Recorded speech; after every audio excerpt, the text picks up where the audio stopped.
दोस्तों मैं शमशेर स्वागत करता हूं आप सभी का हमारे यूट्यूब चैनल ज्ञान जरूरत इंसान की में। दोस्तों मैं आज आपके लिए लेके आया हूं extra GK question and answer. आज की क्लास बहुत ही इंपॉर्टेंट है दोस्तों, क्योंकि इसमें 35 क्वेश्चन ऐसे हैं जो 110% परीक्षाओं में पूछे जाते हैं। आप लोग आज की वीडियो को पूरा एंड तक देखिएगा और इस 35 क्वेश्चन में से आप कितना खुद से हल कर पाते हैं ये ज़रूर कमेंट बॉक्स में कमेंट करके बताइएगा।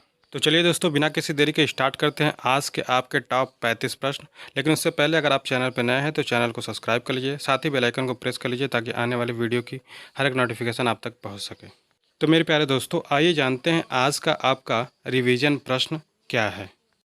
तो मेरे प्यारे दोस्तों आज का आपका रिवीजन प्रश्न है, भारत के राष्ट्रपति पद पर निर्वाचित होने की न्यूनतम आयु कितनी है।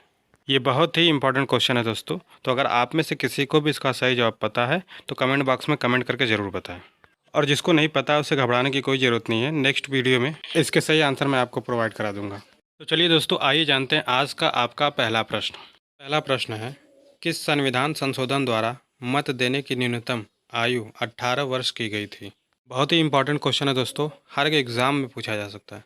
तो आइए जानते हैं इसका सही जवाब। इसका सही जवाब है 61वें संविधान संशोधन अधिनियम 1989 के तहत मत यानी कि वोट देने की न्यूनतम आयु 18 वर्ष की गई थी। आपका दूसरा प्रश्न है, भारत का राष्ट्रीय गीत वंदे मातरम कहाँ से लिया गया है। बहुत ही इंपॉर्टेंट क्वेश्चन है दोस्तों, ये प्रश्न कई बार एग्जाम्स में पूछा भी जा चुका है। तो मेरे प्यारे दोस्तों अगर आपको क्वेश्चन का कंटेंट बेहतर लग रहा हो तो आप कमेंट बॉक्स में एक छोटा सा कमेंट करके बता सकते हैं कि आपको किस तरीके के क्वेश्चन की ज़रूरत है, ताकि उस तरीके की वीडियो मैं आप तक पहुँचा सकूँ। तो मेरे प्यारे दोस्तों आइए जानते हैं इसका सही जवाब। इसका सही जवाब है, भारत का राष्ट्रीय गीत बंकिम चंद्र चट्टोपाध्याय द्वारा सन 1882 में रचित आनंद मठ उपन्यास से लिया गया है। आपका तीसरा प्रश्न है, टीटीकाका झील कहाँ स्थित है। मेरे प्यारे दोस्तों अगर आप में से किसी को भी इसका सही जवाब पता है तो कमेंट करके ज़रूर बताएं। तो आइए जानते हैं दोस्तों इसका सही जवाब। इसका सही जवाब है पेरू और बोलीविया। टीटीकाका झील पेरू और बोलीविया पर स्थित है। आपका चौथा प्रश्न है, उच्चतम न्यायालय की पहली महिला न्यायाधीश कौन थी। ये सारे क्वेश्चन बहुत ही महत्वपूर्ण हैं दोस्तों, इसलिए वीडियो को पूरा देखिए और वीडियो अच्छी लगे तो एक लाइक कर दीजिएगा, साथ ही चैनल को सब्सक्राइब कर दीजिएगा। तो मेरे प्यारे दोस्तों आइए जानते हैं इसका सही जवाब। इसका सही जवाब है मीरा साहिब फातिमा बीबी उच्चतम न्यायालय की पहली महिला न्यायाधीश थी। मैं बार बार कहूँगा दोस्तों, ऐसे प्रश्न बहुत ही इंपॉर्टेंट हैं। आपका पांचवा प्रश्न है, यूपीएससी की प्रथम महिला अध्यक्ष कौन थी। फिर से इम्पॉर्टेंट प्रश्न दोस्तों। क्वेश्चन का कंटेंट किस तरीके का लग रहा है आप वीडियो में कमेंट करके ज़रूर बताइए, और वीडियो को पूरा देखिएगा दोस्त, आगे और भी इम्पॉर्टेंट क्वेश्चन है, सभी क्वेश्चन महत्वपूर्ण है। तो मेरे प्यारे दोस्तों आइए जानते हैं इसका सही जवाब। इसका सही जवाब है रोज मेलियन बैथ्यू यूपीएससी की प्रथम महिला अध्यक्ष थी। आपका छठा प्रश्न है, विश्व में ऐसी कौन सी झील है जो प्रत्येक 12 वर्ष बाद मीठे व खारे जल में परिवर्तित होती रहती है। तो मेरे प्यारे दोस्तों अगर आप में से किसी को भी इसका सही जवाब पता है तो कमेंट करके ज़रूर बताएं। तो आइए जानते हैं दोस्तों इसका सही जवाब। इसका सही जवाब है तिब्बत की उरोत्सो झील। यानी कि तिब्बत की उरोत्सो झील में हर 12 महीने के बाद पानी मीठा और खारा अपने आप परिवर्तित होता रहता है, जिसे आप चमत्कार ही मान सकते हैं। आपका सातवां प्रश्न है, तुलबुल परियोजना किस नदी पर स्थित है। इंपॉर्टेंट क्वेश्चन है दोस्तों, आइए जानते हैं इसका सही जवाब। इसका सही जवाब है झेलम नदी। तुलबुल परियोजना झेलम नदी पर स्थित है। आपका आठवां प्रश्न है, डॉक्टर भीमराव अंबेडकर का जन्म स्थान कहाँ है। डॉक्टर भीमराव अंबेडकर के बारे में बहुत सारे लोग जानते होंगे, लेकिन इनके जन्म स्थान कहाँ है, इनका जन्मदिन कौन सा है, ये बहुत सारे लोगों को नहीं पता होगा, जो कि इम्पोर्टेंट है दोस्तों, पता होना चाहिए, किसी भी एग्ज़ाम में पूछ सकता है ये। तो मेरे प्यारे दोस्तों आइए जानते हैं इसका सही जवाब। इसका सही जवाब है महू, मध्य प्रदेश में। मध्य प्रदेश में महू में हुआ था। डॉक्टर भीमराव अंबेडकर का जन्म स्थान महू है। आपका नवा प्रश्न है, प्रथम भारतीय डाक टिकट कब और कहाँ छापा गया।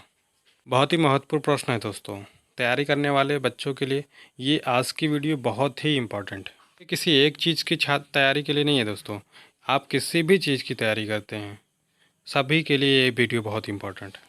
तो मेरे प्यारे दोस्तों आइए जानते हैं इसका सही जवाब। इसका सही जवाब है जुलाई 1854 कलकत्ता। प्रथम भारतीय डाक टिकट कलकत्ता में सन 1854 जुलाई महीने में छापा गया था।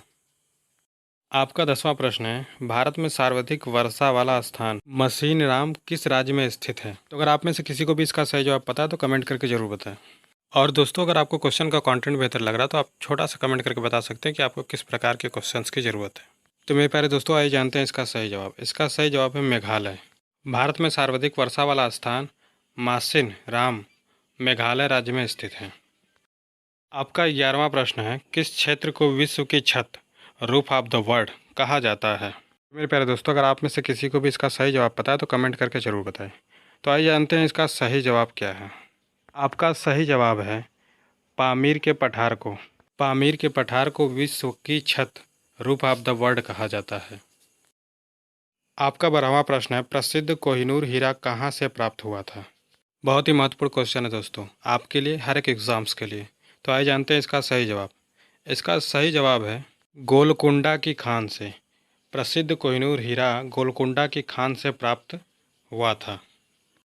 आपका 13वां प्रश्न है, संविधान सभा ने राष्ट्रीय ध्वज के डिजाइन को कब स्वीकृति प्रदान की थी?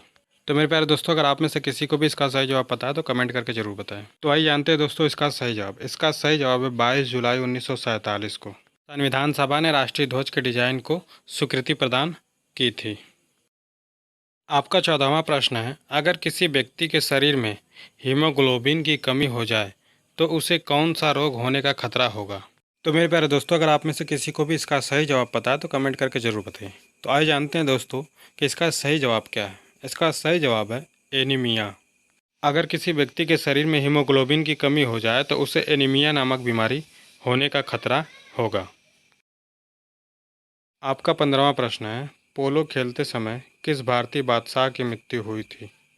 दोस्तों, अगर आपको क्वेश्चन का कंटेंट बेहतर लग रहा है तो आप छोटा सा कमेंट करके बता सकते हैं कि आपको किस प्रकार के क्वेश्चंस की ज़रूरत है। बाकी दोस्तों, आइए जानते हैं इसका सही जवाब क्या है। इसका सही जवाब है कुतुबुद्दीन ऐबक की मृत्यु पोलो खेलते समय हुई थी। आपका 16वां प्रश्न है, United Nations childrens education fund UNICEF का मुख्यालय कहाँ स्थित है? तो अगर आप में से किसी भी दोस्त को इसका सही जवाब पता है तो फटाफट कमेंट करके इसका सही जवाब बताएं। आइए जानते हैं दोस्तों इसका सही जवाब। इसका सही जवाब है New York. United Nations childrens education Fund का मुख्यालय न्यूयॉर्क में स्थित है। आपका 17वां प्रश्न है, भारतीय संविधान में मूल अधिकारों का वर्णन किस भाग में किया गया है? वेरी इंपॉर्टेंट क्वेश्चन है दोस्तों। तो मेरे प्यारे दोस्तों, अगर आपको इसका सही जवाब पता है तो कमेंट करके ज़रूर बताएं। बाकी जानते हैं इसका सही जवाब। इसका सही जवाब है भाग 3। भारतीय संविधान में मूल अधिकारों का वर्णन भाग 3 में किया गया है। आपका अगला प्रश्न है दोस्तों, भारत छोड़ो आंदोलन की शुरुआत कब हुई थी? तो मेरे प्यारे दोस्तों, ये सारे 35 प्रश्न आप खुद से हल करिएगा और आप खुद से कितना मार्क्स ला पा रहे हैं ये ज़रूर कमेंट करके बताइएगा। तो मेरे प्यारे दोस्तों, आइए जानते हैं इसका सही जवाब। इसका सही जवाब है 8 अगस्त 1942 को। भारत छोड़ो आंदोलन की शुरुआत 8 अगस्त 1942 को हुई थी। ये उस संघर्ष की शुरुआत थी दोस्तों जिसके बाद हमें और आपको आज़ादी मिली। आज हम जितना भी फ्रीडम महसूस कर रहे हैं वो सब इन लोगों की मेहनत की वजह से। आपका अगला प्रश्न है, सीमांत गांधी के नाम से किसे जाना जाता है? तो अगर आपको इसका सही जवाब पता है तो कमेंट करके ज़रूर बताइए। तो आइए जानते हैं दोस्तों इसका सही जवाब। इसका सही जवाब है खान अब्दुल गफ्फार खान को सीमांत गांधी के नाम से जाना जाता है। आपका 20वां प्रश्न है, किस देश को उगते हुए सूरज की भूमि कहा जाता है? तो मेरे प्यारे दोस्तों, आइए जानते हैं इस प्रश्न का सही जवाब। इसका सही जवाब हो जाएगा जापान। जापान देश को उगते हुए सूरज की भूमि कहा जाता है। आपका 21वां प्रश्न है, रामकृष्ण मिशन की स्थापना किसने की थी? इंपॉर्टेंट क्वेश्चन है दोस्तों। आइए जानते हैं इसका सही जवाब। तो अगर आपको इसका सही जवाब पता है तो कमेंट करके ज़रूर बताइए। आइए जानते हैं, स्वामी विवेकानंद। स्वामी विवेकानंद रामकृष्ण मिशन की स्थापना की थी। आपका 22वां प्रश्न है, भारत में सफ़ेद क्रांति का जनक कौन है? दोस्तों, आपको क्वेश्चन का कंटेंट किस प्रकार का लग रहा है छोटा सा कमेंट करके ये बता सकते हैं आप।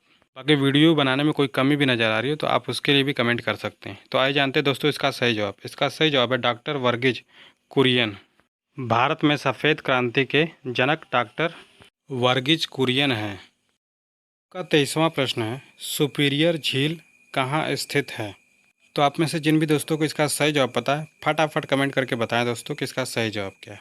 तो आइए जानते हैं दोस्तों इसका सही जवाब। इसका सही जवाब है संयुक्त राज्य अमेरिका और कनाडा। संयुक्त राज्य अमेरिका और कनाडा में सुपीरियर झील स्थित है। आपका 24वां प्रश्न है, प्रथम क्रिकेट विश्व कप जीतने वाला देश कौन सा है? इसका सही जवाब लगभग 90% लोगों को पता होगा, क्योंकि आज के समय में क्रिकेट के फैंस बहुत ज़्यादा हैं।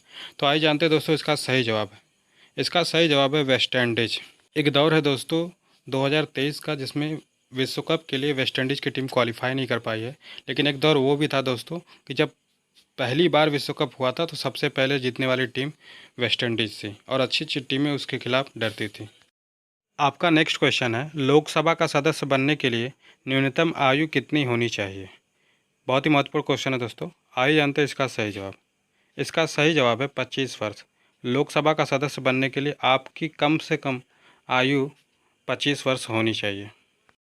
आपका 26वां प्रश्न है, राज्यों में संवैधानिक तंत्र विफल होने पर राष्ट्रपति शासन किस अनुच्छेद के आधार पर लगाया जा सकता है?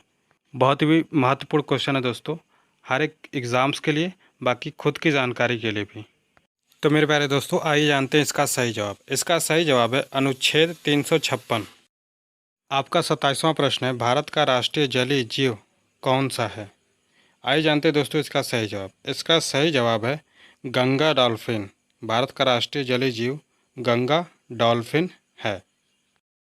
आपका 28वां प्रश्न है दोस्तों, अंतर्राष्ट्रीय मुद्रा कोष IMF का मुख्यालय कहाँ स्थित है? तो अगर आप में से किसी भी दोस्तों को इसका सही जवाब पता है तो कमेंट करके ज़रूर बताइए। आइए जानते हैं दोस्तों इसका सही जवाब। Washington DC। IMF का मुख्यालय वाशिंगटन DC है। आपका 29वां प्रश्न है, किस अनुच्छेद के तहत 6 से 14 वर्ष तक के बच्चों के लिए शिक्षा का अधिकार मूल अधिकार माना गया है? मेरे प्यारे दोस्तों, अगर आपको क्वेश्चन का कंटेंट बेहतर लग रहा है तो आप एक छोटा सा नन्हा सा कमेंट करके बता सकते हैं। आइए जानते हैं दोस्तों इसका सही जवाब। इसका सही जवाब है अनुच्छेद 21A। अनुच्छेद 21A के तहत 6 से 14 वर्ष तक के बच्चों के लिए शिक्षा का अधिकार मूल अधिकार माना गया है। आपका 30वां प्रश्न है, चंद्रमा पर मानव को पहुंचाने वाले प्रथम अंतरिक्ष यान का नाम क्या था? बहुत ही महत्वपूर्ण क्वेश्चन है दोस्तों। आइए जानते हैं इसका सही जवाब। इसका सही जवाब है अपोलो 11। चंद्रमा पर मानव को पहुंचाने वाला प्रथम अंतरिक्ष यान अपोलो 11 है। आपका 31वां प्रश्न है, रेबीज के टीके की खोज किसने की? तो मेरे प्यारे दोस्तों, अगर आप में से किसी को भी इसका सही जवाब पता है तो कमेंट करके ज़रूर बताएं। आइए जानते हैं दोस्तों इसका सही जवाब। इसका सही जवाब है लुई पास्चर। रेबीज के टीके की खोज लुईस पास्चर ने की थी। आपका 32वां प्रश्न है, स्वाइन फ्लू किस विषाणु से फैलता है?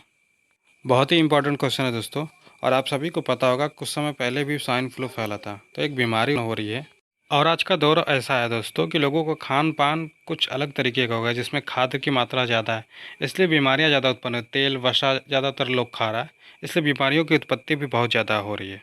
तो मेरे प्यारे दोस्तों, आइए जानते हैं इसका सही जवाब। इसका सही जवाब है H1N1। स्वाइन फ्लू जिस बीमारी से फैलता है उसका नाम H1N1 है। सॉरी दोस्तों, स्वाइन फ्लू जिस विषाणु से फैलता है उसका नाम H1N1 है। आपका 33वां प्रश्न है, भारत का नेपोलियन किसे कहा जाता है? तो अगर आप में से जिन भी दोस्तों को इसका सही जवाब पता है कमेंट करके ज़रूर बताएं। तो आइए जानते हैं दोस्तों इसका सही जवाब। समुद्रगुप्त। समुद्रगुप्त को भारत का नेपोलियन कहा जाता है। आपका 34वां प्रश्न है दोस्तों, भारत पाकिस्तान सीमा रेखा को किस नाम से जाना जाता है? तो मेरे प्यारे दोस्तों, आपको क्वेश्चन का कंटेंट किस तरीके का लग रहा है आप कमेंट करके बताइए, और आप ये भी बताइए कि आपको किस तरीके के प्रश्न की ज़रूरत है, ताकि उस तरीके की वीडियो मैं आपको प्रोवाइड करा सकूं। तो आइए जानते हैं दोस्तों आपका सही जवाब। आपका सही जवाब है रेड क्लिफ रेखा। भारत पाकिस्तान सीमा रेखा को रेड क्लिफ रेखा के नाम से जाना जाता है। आपका 35वां और लास्ट प्रश्न है, विश्व स्वास्थ्य संगठन कहाँ स्थित है? बहुत ही महत्वपूर्ण क्वेश्चन है दोस्तों। अगर आप में से किसी भी दोस्त को इसका सही जवाब पता है तो फटाफट कमेंट करके ये बताएं कि इसका सही जवाब क्या है। तो आइए जानते हैं दोस्तों इसका सही जवाब। इसका सही जवाब है जिनेवा, स्विट्ज़रलैंड। विश्व स्वास्थ्य संगठन जिनेवा, स्विट्ज़रलैंड में स्थित है।